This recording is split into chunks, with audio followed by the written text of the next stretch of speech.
was, I believe the 2020 Ursa was the one that I missed and didn't make. In the past, I guess this will be number nine in 10 years. That I'll have been to. So, Wow, that's cool. uh, That's very, very cool. Yeah, I'm excited to get out there. I mean, I can't believe it's only a week away.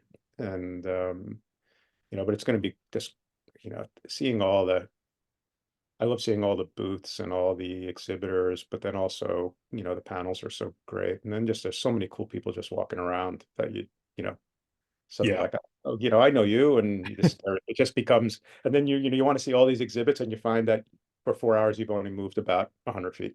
Oh yeah, Yeah, it's very easy to get stuck in one aisle for way longer than you anticipated. And I used to go and listen to all the exhibitors and the panels and just everything. And now I take 2 days just to walk the floor and yeah, try to get through it three times ideally, because every single time you walk through, you're passing somebody new. There's somebody, a different face at the same kind of, exhibitor that you saw last time, but now you knew them, you were able to connect with them, or somebody who they used to work for a different company and now they're at this company and you had some relationship. So it's just yeah. it's a really good time to just slow down a bit, but also have that connection and talk to some people that you've known for many years in the industry. Totally. And then there's always the emotional pull of, when you live sort of the well-being lifestyle, there's something that always hits you personally, like, that you want to go look at, Oh and yeah. it really can suck you in.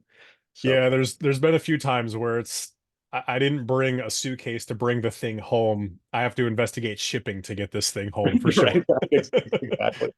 Well, I'm looking forward to seeing you out there in person. That's going to be a lot of fun. And um cool that Ursa will be back in LA because unlike you and I here in the Northeast, hopefully the weather will be a little nicer for us. I'm coming off, so tomorrow I actually leave to a mastermind I'm speaking at in Cancun. Yes. So the weather in Cancun, I feel like it's gonna win over the next week and a I, half that I weather I get to think that experience, might but I think that well, I think it's like about 2 minutes after, and we've got some people coming in, so why don't we kick this thing off? What do you yeah, say? let's jam. All right. Well, just want to thank everyone for coming to our latest episode in our webinar series. This one is entitled Navigating the Freedom Framework: 7 Steps to Empower Your Fitness Business. I'm Travis Pomposello. I'm the head of growth at Amagama. Amagama is a digital agency dedicated to empowering fitness and well-being businesses to grow in the digital world. I am also a digital founder who is out there just like all of you listening today, living in the highs and lows of being an entrepreneur. And, without further ado, I want to, welcome Steve Kopshaw and welcome him for joining us today. Steve is an accomplished business coach and leadership authority. And while today we're focusing primarily on fitness and well-being startups and small businesses, Steve's expertise spans many industries. And those of you who are not in this sector, I'm sure will find, a lot of what Steve has to offer very insightful. Um, I'll give a little personal story about how Steve and I connected. I met Steve over coffee with some mutual friends, and we hit it off immediately. And we shared experiences and insights from years of working with clients, startups, small businesses, and we were totally aligned. And fast forward a couple of weeks, Steve and I had a phone call, and at the end of and we talked about the same things and got to know each other a little better. And at the end of the call, Steve said to me, "Is there anything I can do for you right now?" And I kind of paused, and it kind of hit me emotionally and took me right to being a digital founder. And I realized immediately that no matter how much experience I have or you have, we always need help.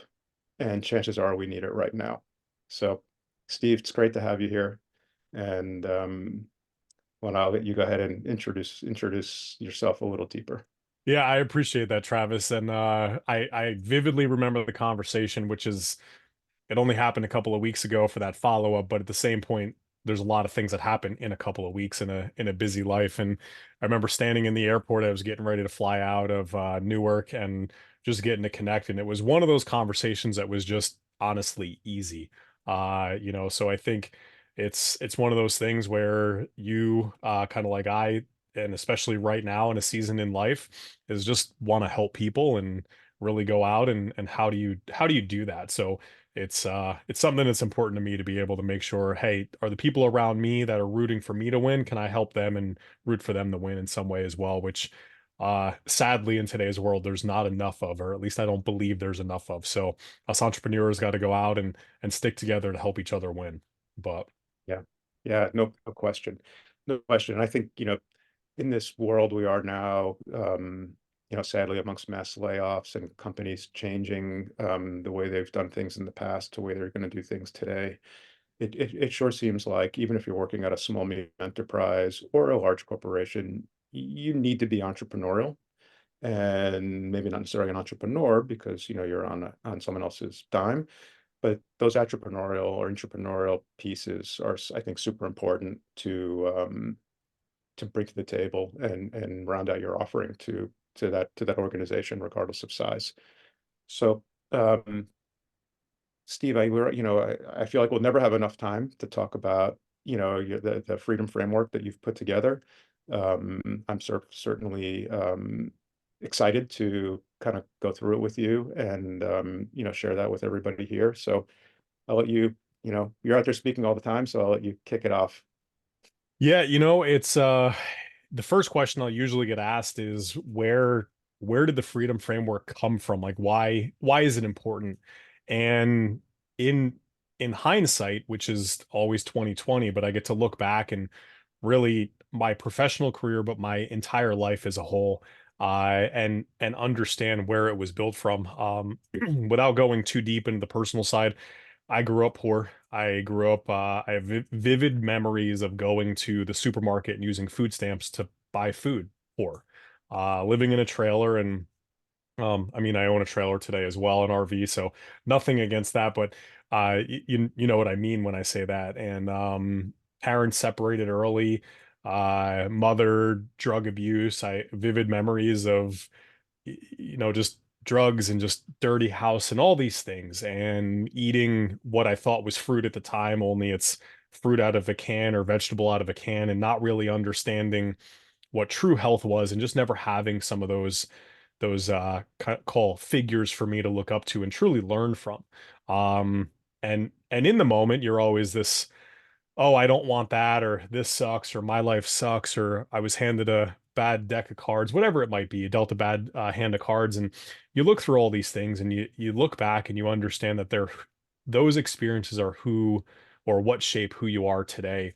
And I'm grateful for all of that, but the freedom framework really kind of is born out of the idea that I knew I didn't want to experience those things. More importantly, for my family today, I want to make sure that they never experience those things and have the hardships that I had to go through, or got to go through, I guess I should say. And through my career, I've been able to really learn the thing that brings me joy is helping other entrepreneurs, and very much in the health and wellness space, ensure that they don't have to go through those hardships. And as time goes on, I grew multiple businesses, brick and mortar, personal training, and massage studios. I was in three different time zones at one point and had 17 different locations and a team of well over 70. And it was amazing. But at the same point, I wasn't being fulfilled to the extent that I thought I could be. And it was accidental that I moved into more of the consulting and growth space, where I was moving out of owning all of these brick and mortar health and wellness related businesses. And it was the first time that I had ever experienced being able to do something that took a system or a process that I built and actually was able to hand it to other business owners.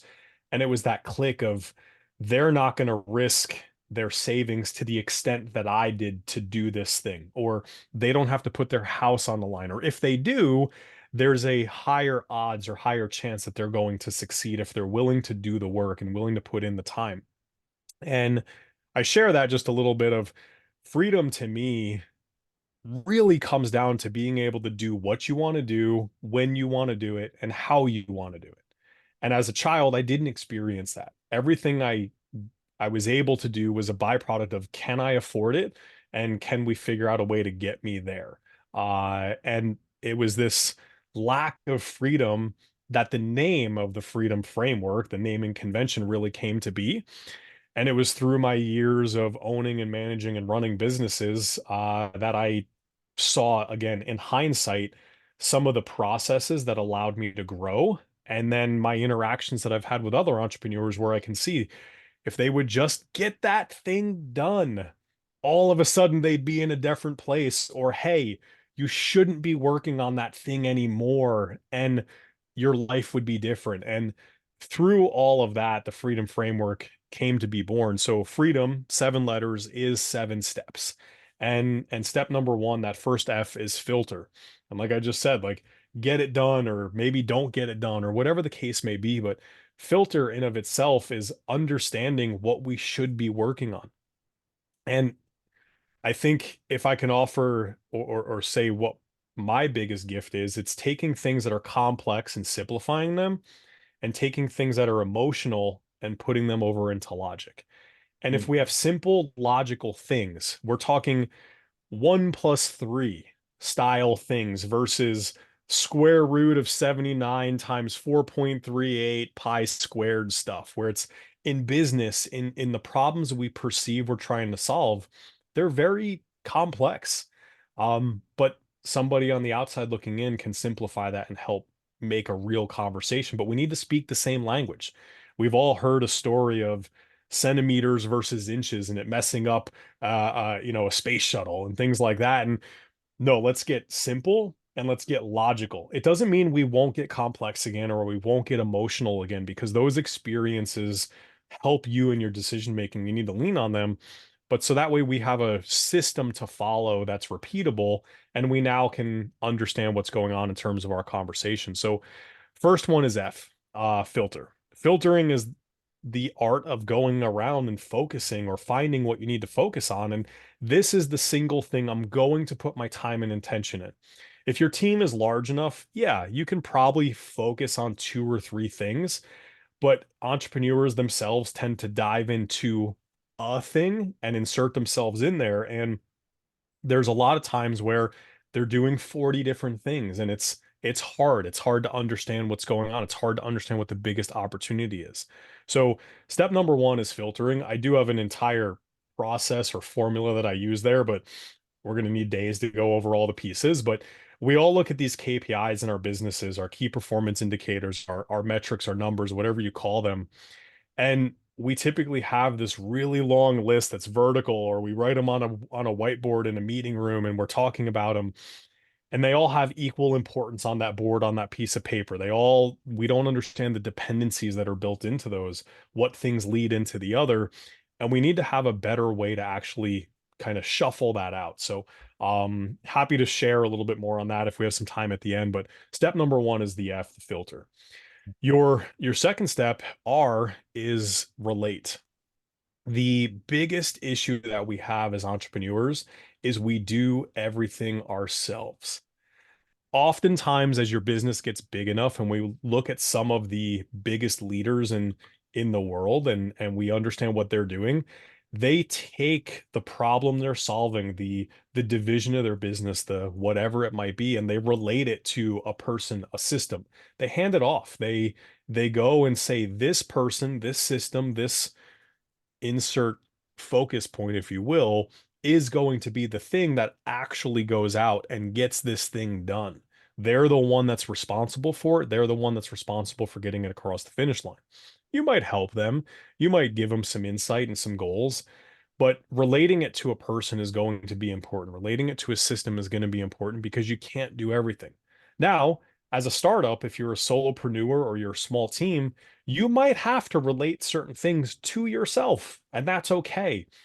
But that also challenges you to say, am I currently working on more than one thing, more things than my capacity can handle? And it stops us and it helps us ask that question, if you will. One of my big beliefs, and there's actually a book that I read called the Coaching Habit, actually. And it's a book that's entirely around asking questions. And I believe the people that are most successful, one of the skill sets they possess is the ability to ask really good questions. So that entire process of, let me relate it to myself, to a team member, it's really a trigger to ask a really good question. Who's going to focus on this? and it slows you down enough to think about it and make sure it's going to get the attention that it needs. So step three, that first E is educate. Ultimately, we're probably trying to solve a problem that we don't know the answer to. We've never had to go through before. The person we're relating it to might has never had to actually go through that itself. Sometimes we're lucky and people have already solved problems and it's makes it easier, but we probably don't identify those as problems at this point. So education is key. Another quality that I believe leaders and successful people possess is the ability to continue to self-educate. And it doesn't have to be a book or an audio book or a college course or whatever, but just learning and even having conversations with people. I mean, you and I have had a couple of conversations over the past couple of weeks. Our conversation when we met a couple of months ago, and I've learned during that, and that's something that's made me better. But knowing that you don't know everything, or being willing to accept that you don't know everything is probably a better way to position it, is important, and it highlights the need for education. So we want to educate ourselves on what the problem is. We want to educate ourselves on what a solution might look like, what options for solutions exist. Has anybody else in this entire world ever tried to solve this problem before? Because probably, and try to learn from that. So education is your step three, your first E. Step four is empower. So relating to that relate, empowerment is key. And it's not just saying, hey, Travis, you're responsible, but it's rather, hey, Travis, I trust you to go get this thing across the finish line. I trust you to go get it done. And I also trust that if you're running into problems, you're going to come to me and ask for some help. You're going to ask for partnership in solving the issue, whatever the case may be. But I'm going to empower you to run with this thing. Now, if I'm taking it on myself, the empowerment is going to be I'm empowering myself to do it, which sometimes means telling people around you, no, I can't do this thing for you. I can't partake in that project you have going on. And it's empowering yourself to actually go accomplish the mission you've given yourself to accomplish as well. So that becomes a big one. And again, it's a tripwire of asking the right questions. So as we move into step five, that D, define. A lot of times we go down the road of looking to solve a problem that we've never endured before, but we don't actually take a stab at, hey, what does success really look like? What do I want this thing to be? What do I want this solution to look like? You and I have gone through life. We've owned businesses. We've led teams, and there's been plenty of times where we've gone down that road of, hey, go solve this thing, and then come back to me. And 3 months later, it comes back, and you're like, this is not remotely what I wanted, or this isn't what I imagined it to be, or it doesn't solve all the things that it was supposed to solve. Now, were you wrong or were they wrong? Probably a little bit of both, but it ultimately lies in the fact that you jointly, with whoever was kind of that defined leader in the process, did not go down the road of defining what the criteria of success really looks like. And the first response I usually get is, I've never done this before. How am I supposed to know what it looks like? How am I supposed to know what success is supposed to look like? And the answer is you're not. And you're not going to. But as we again set those tripwires to ask the right questions, you want to go down the road of whatever. I'm at 10, and in my mind, I want to get to 100, just as a tangible example. Well, maybe you get to 150. And on the other side of it, you ask yourself, well, did I not understand what I was solving enough? Did we massively overperform and we crushed it? Or do I need to learn more about the things we're doing and just kind of understand that? Same token, I'm at 10, I want to get to 100, and you made it to 60. Well, did you not understand the problem you were trying to solve? Did you massively underperform? It's a trigger to just go down that road and ask those questions and truly debrief. What could we have done better? This isn't a, hey, Travis, you did a poor job situation. It's a, how do we as a team get better? How do we set up a meeting to debrief and really analyze this project and make sure the next time we go through something, we don't miss something? Or we also learn around the problems we're solving, and it gives us the chance and opportunity to go and effectively kind of grow and be better from that perspective. So that's your that's going to be that D, defining success criteria. The last two, and they're very similar, but also very different. O is optimize. How do I take the resources that I currently, and currently is literally the important word here, but currently have at my disposal, money, people, systems, technology, whatever it might be, and continue to squeeze more out of this, increase the ROI, whatever it may be. Whereas the M, maximize, is if I add a new resource, add a new. So you don't currently have access to this. It's going to cost you more money. It's going to cost you more time. Can I justify that expense and introduce it into the business, into the process? Mhm. So a lot of people get to the finish line. Hey, I accomplished the goal. I'm good to go. Let's go. And let's move on to the next thing. I'm not suggesting you take 2 more years to optimize and maximize it, but I am suggesting you sit down for an hour or two. Anything we currently have available, or if we introduce anything else, is it going to be worth it? And does it make what we've been working on bigger, better, faster, whatever it is that we were looking for? So in a quick overarching nutshell, those are your 7 steps in the freedom framework. And again, freedom came from I want everybody to have their freedom. It's the idea that you can go out and do what you want, when you want, how you want to do it. And it's really the endeavor that I don't ever want to see an entrepreneur poor. I don't want to ever see somebody struggling. And that's the word is powerful to me there. But more importantly, I've seen so many people taking action on the wrong things or not taking enough action on the right things. And those 7 steps are a guaranteed way to start to focus. And listen, we're human. We're going to make mistakes. And as much as I might say, hey, let's convert emotion to logic, you're going to get emotional sometimes. But guess what happens if you go all in on the wrong thing? You do it wrong or focus on the wrong thing for weeks instead of months and years. And then you can eventually understand, hey, wrong thing. Let me go focus on the right thing. And I would ask the question, do you want to focus or spend time on the wrong thing for 3 weeks or 3 months? I think all of us would say we want to do it for 3 weeks. And that's the benefit here because perfection is not real. It's something we want to strive to be better, but hey, how do we safeguard when we do make some of those errors? So that's the quick and dirty of the freedom framework. That's great. There's a ton to unpack there, Steve. I don't, could ask a million questions, but I'm gonna try to maybe put it into a few buckets.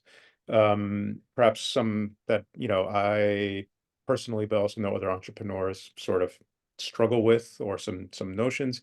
And then I would also love to speak with you a little bit from what we experience at Amagama, working with entrepreneurs, and the common limitations or challenges we see our clients have on their side, and maybe some some action items that could help us, but also help those clients.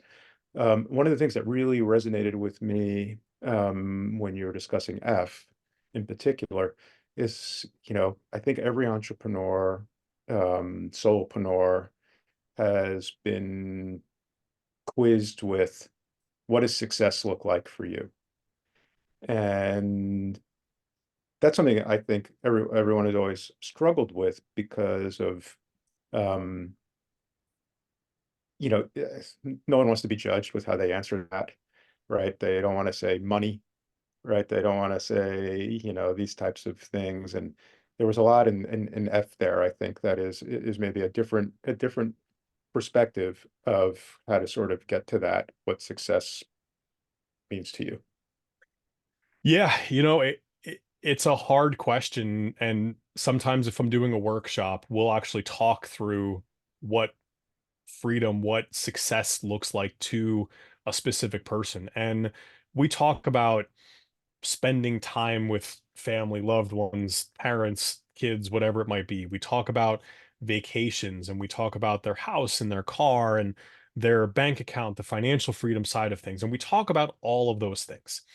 And every single person that I've gotten the opportunity to work with has always given a very different answer, which is it's pretty cool, which is kind of indicative that there's no right answer. The right answer is whatever the right answer is for you.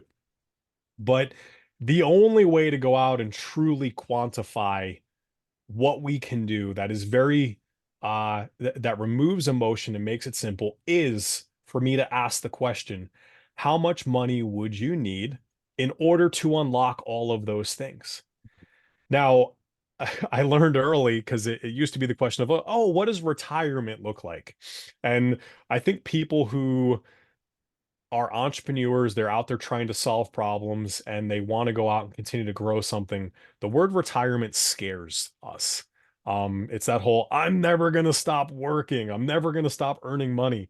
And I've learned it's not retirement. Again, it goes back to freedom. Like you might always earn money. Maybe you want to stop earning money at 35 years old. And hey, listen, whatever your path is your path, but success is what unlocks your ultimate freedom, what allows you to do the things that fire you up the most.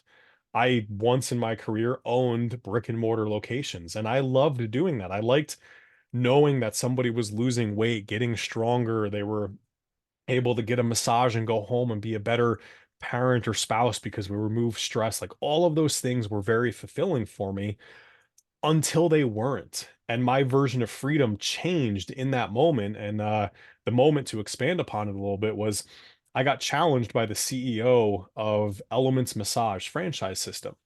And it was effectively the, hey, I bet you we can open a studio better than you can open a studio. And I was like, I don't lose. Like, I'm down. Let's go. What do I win on the other side? And there was some of these immediate like ego boost, pat on the back things that I won that I was chasing.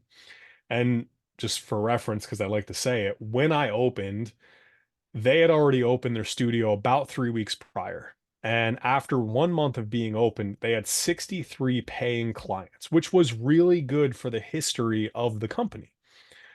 When I opened about a week later, I opened with 185 paying clients on day one. So not only did I beat them, but I completely crushed them. But in that moment when I thought these ego things were going to be amazing, and one of the things, like I love a really good bottle of scotch or a bourbon, those things are my jam. But I was going to get a custom bottle of scotch. And I was going like this was going to be my prize, and I was going to show everybody. But there was this weird thing that happened. Maybe I was maturing a little bit as my career progressed, but it was no longer about those pieces, but rather I had found a way or a new way to go out and market and launch something that these other business owners were going to now be able to leverage. So they were going to be able to have a higher likelihood of being successful. And the money didn't matter, the scotch didn't matter, the claps and the applause didn't matter all of a sudden, but rather I was able to help out all these entrepreneurs who now were going to help out all of these people get stronger, lose weight, be better parents, all the things. And it was that level up for me. So that success just it kind of happened accidentally for me. And again, relating back to the original question, success is different for everybody. The most quantifiable way is going to be with some dollars and cents that we have to talk about.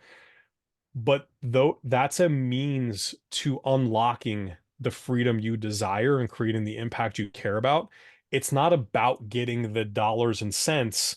It's about getting the dollars and cents to accomplish what you want to accomplish. And it's not being selfish. It feels similar, but it is two very different things. Yeah, yeah, very, very true, very true. Some of the things that came to mind just when you're speaking about that. Don't want to sort of derail too much, but I'm thinking, very much about, especially on the brick and mortar locations and the entrepreneurs who are personal trainers, or building, as we know, personal trainers now, it's personal training in one hand and some type of digital platform in the other, that they're working, with their clients sort of in that, not in real time, fashion. And when I think about success in that for those people, what I often see, and you know what? I'm going to say I've been guilty of it in my past as well. We're all very focused on well-being and fitness. That's why we got into the industry to begin with. I think that's a bit unique about the fitness and well-being industry is almost everybody comes from that background or from that passion and getting into it, where other businesses, you know, I've had many people say to me like, I'm an accountant, but at home I'm not an accountant. But for people who are in this, in this industry, we tend to, straddle that line. And we see so often as they work towards success or their definition of success, they lose their own personal well-being or fitness or many, many things. How many times have you said to someone else in the gym, how could that person be a personal trainer and look like that? And there's a real reason they look like that, and a lot of it's sort of trying to get to that place of success and not taking time for their own well-being. Um, I would imagine, Steve, this plays a lot into, the freedom framework is taking care of oneself throughout that. So love to get your thoughts on that. And I know you work with a lot of personal trainers and people in the fitness space all the time. Yeah, it's very easy to sit there when you need to find a way to make money or make more money and forego going to the gym, forego eating appropriately. Before we went live, we were talking about lunch, for example. And if you ask me, or you talk to my wife, probably the better one to ask, and you ask the question, will Steve slow down and make himself lunch for 45 minutes in a given day? And the answer is no. It's just not going to happen because my focus during the day is to go and actually grind and get my work done. And it's because I want my free time in the morning and I want my family time in the evening. I want to stop working and I want a dad hard and husband hard. So, in order to do that, you have to find ways to make things work. And you're either going to put time or spend some money to do that. We were talking about a food company Right. where we get certain meats delivered to our door, and you take it out the day before, you thaw it out, and you literally put it in a pan for a minute and a half, and it's ready to eat. Is it like I cooked a really delicious steak from the butcher, seasoned it my way, and did everything the way I want it to be? Of course not. But does it check all the boxes so I can get my proteins and I can get some fuel and I can have some level of fats and get those carbs in me? It absolutely does. So I've learned that I have to find ways to save some time during the day, but at the same token, I'm not going to, with the rare exception of an inconsistent reason, wake up and start working because I'm going to wake up and go to the gym. At 5:30 in the morning, you'll find me working out because nobody else is awake yet. I get to work with people in multiple time zones, but thankfully I'm really far east. So I'm up and moving while everybody else is still sleeping. And it's a non-negotiable for me. If I don't work out for multiple days in a row, I get cranky. I'm just not who I want to be, and you just feel it. And it's hard because in that moment of I need to take care of myself or I need to go make money, especially when you need to make money and health and fitness, it's hard. It's the pursuit of a passion. It's the pursuit of something that is motivating you internally from like just inside you. Like you feel it and you go down that road and you want to be successful, but it's not easy in the beginning. It takes a lot of work. You might have to wake up early, stay up late, and you don't feel like doing some of those things that are required to keep healthy ourselves. The thing I've learned is when I'm the healthiest, I can help the most. And it's easy for me to sit here and say in my life, and I've done this, and because there's been times where I haven't worked out. But my tip and trick ultimately is I run a Spartan race every single year. You can't Wow. see with the background on and everything, but behind me is my wall of Spartan medals. And every single year since I mean my first obstacle course race was in June, no, October of 2009. It was a men's health urban athlon in the city of Chicago. And obstacle course races have always been that motivation for me to go and make sure that I didn't show up and suck. I'm not trying to win, I'm not trying to take first place, but I'm trying to make sure I get to the end of it and never think I wanted to die or I wanted to give up. And it's set me up with a goal every year of here's what I'm going to work towards. Here's this thing that's going to put my habits and my consistency on display for everybody around me. So I would honestly say go and make it happen. And if you need a little extra oomph and push, find something that motivates you to go do. It doesn't have to be an obstacle course race. Maybe it's a marathon. Maybe it's just, I'm going to go walk 5 miles, like whatever the thing might be, go figure that out. Every year I go skiing or snowboarding with my daughter. I never want her to beat me. Now, I want her to beat me because I want her to be better, but I'm not going to let her beat me until she earns it. This year, she turns 14. We get to run our first Spartan race together. Sure, better bet that I'm going to try to make sure I finish that just a foot ahead of her. I'm going to be there the whole way. But my Jump over that 14-year-old fire. old daughter that is athletic and does gymnastics and all the things is not going to beat me. And but I don't like I need to show up and make sure I'm good for her too. Good for my wife and I can do all the things I need to do. Yeah. That, I think that's a great takeaway. I think we just lose sight of that when we're really in that, as you mentioned, like that make money mode or move this thing forward mode. And, I really align with when you said about the non-negotiables. In the same way it's non-negotiable to meet a deadline or to, deliver a product or launch a product on a given date, we need those personal non-negotiables Yeah, as well. We're just not gonna get there, right? It's just not going to happen. Or how fulfilling is it going to be when you get there and you're completely exhausted and emotionally shot and all those things? You don't even get to enjoy those successes. So exactly. really, really solid point. If it's important to you, you make time for it, you put it in your calendar and you listen to your calendar. It's hard and trust me, I'm not perfect at it. I'll be like we mentioned, we'll be out flying out to LA and everything like that. I will not work out on Thursday next week because I have an early flight. I will work out Friday morning because I don't want to go 2 days without a workout. But now I'll have to work it on the weekend, which I try not to because I want to be home. But it's my way of making it happen and I just put it in my calendar and I have to get it done. Yeah, it really, really ties down to, I was thinking about something you and I were talking about before of the idea of the way you do anything is the way you do everything. And I think that really, really super applies there to what you were saying. Steve, one of the things I wanted to ask you,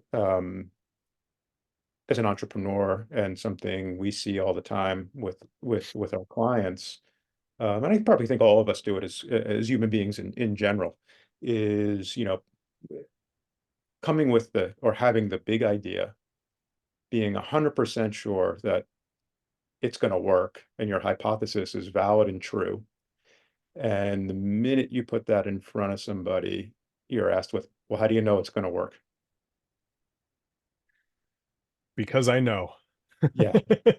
um it your experiences in life, kind of like I mentioned earlier, your emotions are a big role and they play a big role and they're a big key in your success as an entrepreneur.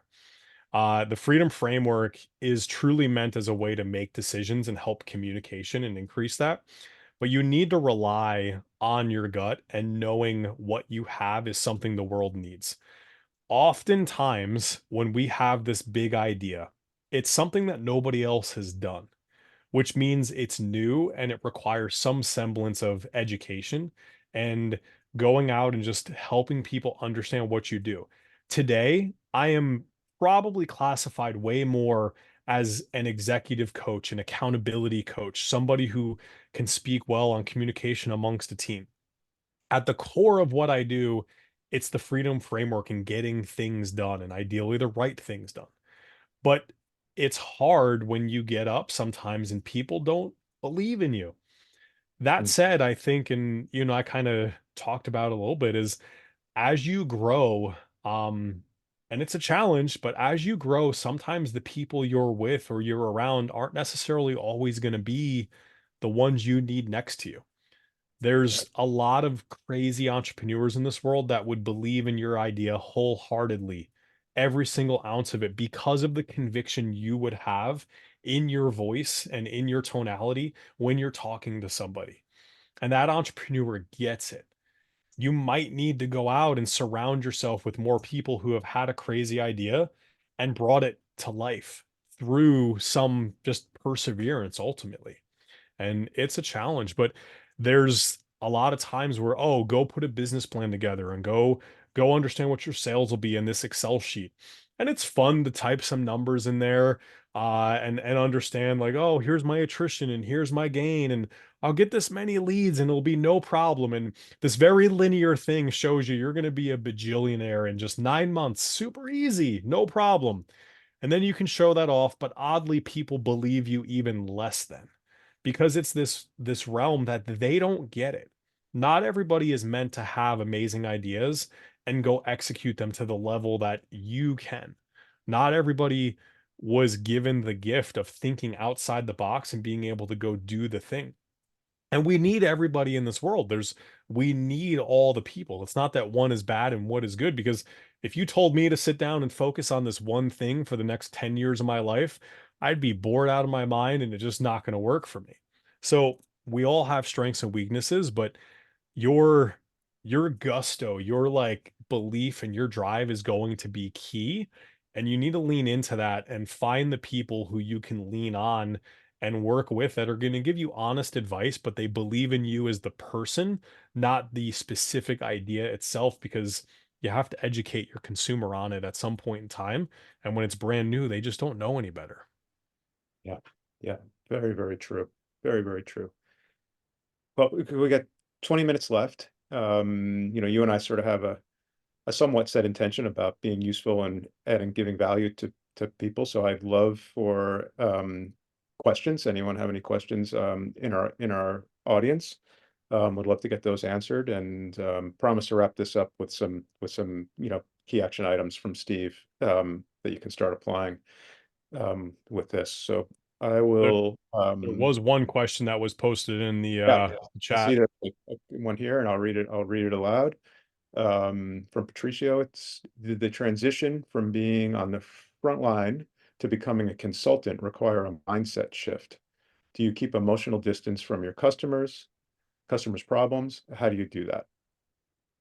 Yeah, so I think that's actually a really good question and something that a lot of people battle with. I'm going to answer them a little bit out of order because the dependency on that changes a smidge. But I think the first thing is, do I keep emotional distance? And the answer is yes and no. Uh, I'm a relationship person at heart. I want to meet and connect with more people. And in order to do that, I have to make sure I'm as vulnerable as I need to be, so that way we can go out, build that trust and relationship that we have to go be successful together. My clients know me, they understand my life. Chances are I've brought my wife, or they've seen my daughter or some version thereof, and I let them into my life so they know I'm a real person that's not just some robot that talks about go be a leader and communicate better and use the freedom framework and you'll be okay. Because it's more than that. So I will have an emotional connection, but I also understand that their success isn't directly tied to my success. I understand that the things that I'm teaching them and I'm helping them do are skill sets and things that they have to develop. I'm working with a company right now and we're working on building out their leadership team. And it's a challenge because one of the biggest things you have to do, especially as you grow, and they went from doing about 6 million a year to 25 million a year in just 3 years. But it's now to that point in time where some of the people on the team are no longer appropriate for the team because they've not up leveled and everything enough. And letting an employee go, especially if they've not done anything wrong, is really hard. It sucks. Like it doesn't feel good. But as a business owner or leader, you have a responsibility to your business, and that's to create more revenue than you spend to accomplish the mission and fulfill on the promise you made to your clients. And if we deem that in order to make that happen, we have to let certain people go and bring new people in and dissolve positions, then it has to happen. Now, side note, I didn't like it. So one thing I did was I have plenty of people in my network. I have somebody that I highly trust when it comes to headhunting and job placement. Let me call her, let me build a relationship, and basically, hey, I know that X person with this job title and these outcomes is going to be losing their job in the next 2 to 4 weeks. Do you have anything open or can you help them build a resume? And it started to help me feel a little better emotionally, and it helps the business owner feels a little bit better emotionally. So I get to kind of win by helping people get placed in jobs. I get to help a business acquaintance of mine go and grow her business through doing this. And I get to help my main client go and continue to achieve the goal that they want to. So I hope that kind of answers some of those pieces. And then really the last piece is the mindset shift from frontline to a consultant. Um, it required a lot, but I will admittedly say it wasn't an active thing that I did. It happened accidentally, but it was in the feeling that I got through the work that I did. And being able to go out and help a business go help more people was allowing me to create more impact while probably doing less work and doing work that I enjoyed more. That was there. Like I mentioned, I thought I was going to get all these ego pieces that were amazing in that moment. And it was something else completely that hit me. And I remember the woman who came up and she's like, "Oh my God, I'm so excited to open my business now because of what you did." And it was that like, that wow, like that's amazing. So it did require a mindset shift for sure. I am an entrepreneur, but I also am an intrapreneur, and I also am a business owner. And all three of those are three very different things. But I'll put into a bucket real quick that entre and intrapreneur, they're problem solvers. They're people who go out and try to change the world through unique and creative ideas and find something new to go do it. Business owners own a business. So they're not one and the same, but they're also can be very relatable. But we use entrepreneur and business owner very interchangeably. And if you ask me, they're two very different human beings that are out there doing different things. So you're a problem solver at heart. You're going to try new things. And that shift really comes from, hey, I found a new thing that I'm doing that brings me even more joy than I did have. And that's the biggest mindset shift that I would say happened to me. Hmm. Very, very interesting. I'd love to comment a little on that, but we have another question and I want to prioritize our audience. And if we have time, we'll come back to that. This comes from an anonymous attendee. I guess it's common to have clients that do not reach their goals and KPIs. How do you deal with this? And when do you know the business is simply not working or when it's a matter of redefining or pivoting the goal? Yeah, so it really comes down to understanding where we want to be and then understanding where we landed in those debrief meetings, if you will, in those sessions and asking the questions. If you go and attempt something one time and on the other side of it, you can say, you didn't educate yourself enough, you didn't put enough effort into it, you performed poorly, or on the other side of that, you could have done more to win, then go back and go after it. But you start attempting something 3 times or more, and you're not reaching the outcome you believe you should be reaching, that's probably that trigger point to ask, is what I'm thinking we can do truly attainable? Are the KPIs or numbers that I'm reaching for truly attainable? Is this Excel sheet that I built way too linear and not accounting for the things that are happening in real life that are causing some of these missteps? And it does sometimes take outside counsel to have that question. That's a hard conversation. Hey, Travis, you're not capable of hitting your goal. Like, no one wants to have that conversation, but it's got to come from a place of love and caring and relationship. So yeah, it happens sometimes, but I think it should be again that trigger to ask the right question, ask the good questions, and understanding, could you have done more? And if you have to say yes multiple times, I would probably go in with, well, why aren't you doing more? And then that probably is going to eventually lead to, maybe you don't fully believe. Maybe the math just isn't mathing. Whatever the case may be. So I think we got to slow down and just kind of ask why we didn't hit it and what does that look like? That's great. Answer that. I'll ask a question while we wait for some more to come in. Kind of playing off of that, so many of us, entrepreneurs, startups, small businesses, I think often are often up against the, limitations of finance, co-founders, employees, or even being a sole entrepreneur and being sort of in your own head. We're feeling, two things. I can't go, I'll never be able to go forward or continue to go forward because of these limitations, budget, politics, market, can't raise money, these type of things, or I have this business, but I can't get anyone to use it, or anyone to subscribe, or I have a brick and mortar, right? And I can't get, no one's coming in the door. You know, aside from the evaluation, the real hard evaluation of maybe you did build something that nobody wants. Chances are not. Chances are it's, there's other things there. And I think from speaking with you, and, you breaking down the framework, where do you sort of give people that push, or to sort of have that fortitude to continue, but continue you know, with pragmatism, right? Like not being blind to maybe something that's real, versus something that's, let's call it, a limiting belief.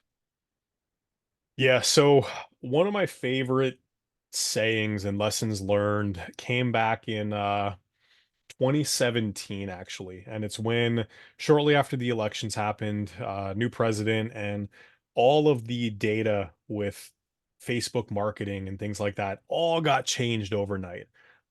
Big scandal and all that fun stuff. And when it happened, I didn't know internet marketing. I didn't understand marketing other than the idea that I had to usually give people some money and then I'd eventually get some leads.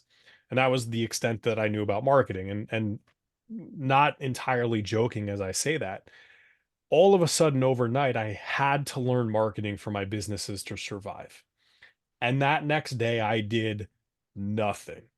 I didn't do an ounce of work because the only thing I thought about was how am I going to figure out all of these things? How am Right. I going to do this? Now, the reality was I had to learn to market because the entire landscape changed overnight, 24 hours. It was all shut down, it was all changed. And there was probably a list of 400 things I needed to learn. The fact was, I only needed to learn my next step. I only needed to learn step one in that moment and take that step before I needed to worry about step two or three or all the way to 400. So, one of my mentors, Russell Brunson, ClickFunnels World, I learned from him, and I know he says he learned it from somebody else, but I'll give him the credit, was the idea of just in time learning. And I'll call it just in time problem solving as well. When you're going out there, you know there's things that are going to come your way. But do you need to worry about your $10 million raising and valuation if you don't even have a business plan, if you don't even have a single customer, if you don't even have the idea fully thought out? The answer is no. Now, respectfully, you still might need to worry about that $10 million valuation. So when you're building something today, you need to build it so that way it makes sense when you get there, but it's not the problem you need to solve right now. You need to solve step one. And a lot of people don't take that next step because they don't know the answer to some other step in the future. But I'm willing to bet if you don't know the answer to step 11 and you solve step 1 to 10, you'll know way more about how to solve step 11 when you get to step 11 than you do now. So, roundabout way, just in time problem solving, just in time learning, there's a lot of things you have to stay real about and understand. But the hard reality is worry about solving and doing the thing that's right in front of you before you have to take the steps to worry about the other things that are going to come your way. Otherwise, you'll never even have the chance to solve those. Yeah, that's great advice. And I'm guilty as charged, right? I'm often focused on 11, and not thinking about 1 to 10, because 1 to 10 are easier for me. Uh-huh. So the number 11, what keeps me up at night. All the And time. I do it all the time still, and I teach people don't do it, but in your own world, it's yep, easy to happen because you underestimate the things you already know and then you overestimate the things that you don't know. And the reality is they're probably both neither actually the situation you're thinking that they're going to be. yeah, yeah. Stephen, our final moments, or final 5 or 6 minutes, um, maybe you could give us some insights, on some of the most asked or frequently asked questions you get at your seminars, and then some answers and potential steps. Because I will assume that most of our audience has the similar things that are being asked at questions that are being asked of you at your speaking engagements. Yeah, so there's an African proverb that I will share, and if it's you want to go fast, go alone, but if you want to go far, go together. And going together requires a high level of communication, which requires a high level of trust and compassion and empathy. So if you're going to go out and you have big dreams, sure, you might have to start off small, do your own thing, but over time, you're going to need to lean on people for their expertise to help you, whatever the case may be. Being a leader doesn't mean that you're a CEO. It doesn't mean that you have a chief title. It doesn't mean you're the business owner.